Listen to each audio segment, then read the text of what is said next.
रविवार को एक शख्स की निपाह वायरस से मौत हो गई। मरीज की उम्र तकरीबन 24 साल थी।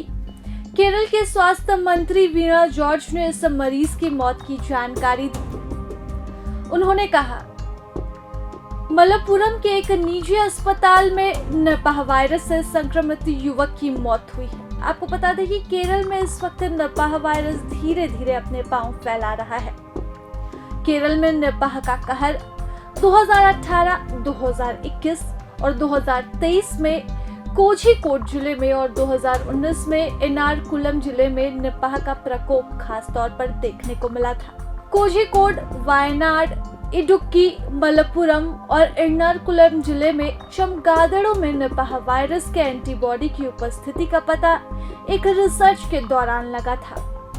अब ऐसे में आपको निपाह वायरस से जुड़ी हर बात जाननी जरूरी है, क्योंकि केरल के जरिए ही कई वायरस पूरे भारत में पांव पसारते हैं। ऐसे में जब निपाह की चपेट में केरल आ चुका है, तो हम समझते हैं निपाह वायरस से जुड़ी तमाम जानकारी।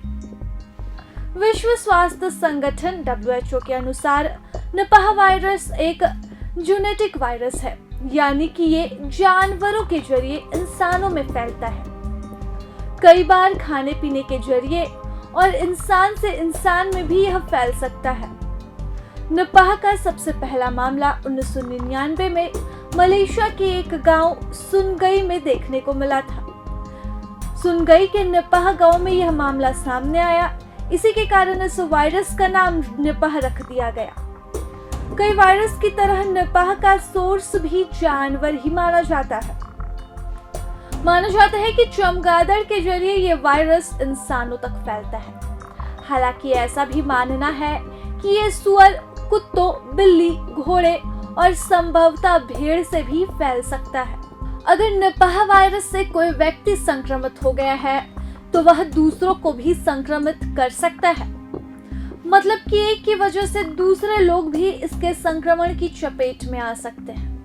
निपाह वायरस को कम संक्रामक लेकिन ज्यादा घातक माना जाता है। इसका मतलब हुआ कि इससे संक्रमित तो कम से कम लोग हो सकते हैं, लेकिन इससे संक्रमित लोगों की मृत्यु दर ज्यादा होती है। केरल में एक बार निपाह वायरस फैला था तो इसकी मृत्यु दर लगभग 45 से 70% तक थी। इतना ही नहीं, अगर किसी शख्स की निपाह वायरस से मौत हुई है, तो उस परिवार के दूसरे सदस्य भी इससे संक्रमित हो सकते हैं। ऐसे में निपाह संक्रमित व्यक्ति का अंतिम संस्कार करते समय खास सावधानी बरतनी होती है। अब बात करते हैं इसके लक्षणों की। अगर कोई भी शख्स निपाह वायरस से संक्रमित हो, तो उसमें तेज बुखार, सिर दर्द, सांस लेने में तकलीफ, गले में खराश, एटिपिकल निमोनिया जैसे लक्षण दिखाई पड़ते हैं। वहीं अगर स्थिति ज्यादा गंभीर हो, तो इंसान इंसेफेलाइटिस का भी शिकार हो सकता है और 24 से 48 घंटे में कोमा में भी जा सकता है।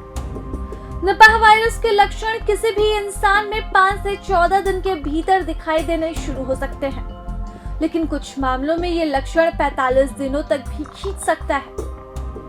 ये वायरस से जुड़ा सबसे खतरनाक पहलू है, क्योंकि आपको पता ही नहीं चलेगा और आप कई बार दूसरे लोगों को भी इस वायरस से संक्रमित कर चुके होंगे।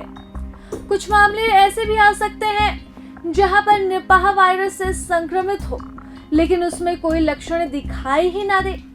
ऐसे में इस स्थिति में निपाह वायरस की जांच काफी जरूरी होती है, वरना बिना वायरस के जानकारी लिए एक संक्रमित व्यक्ति कईयों को निपाह वायरस से संक्रमित कर सकता है।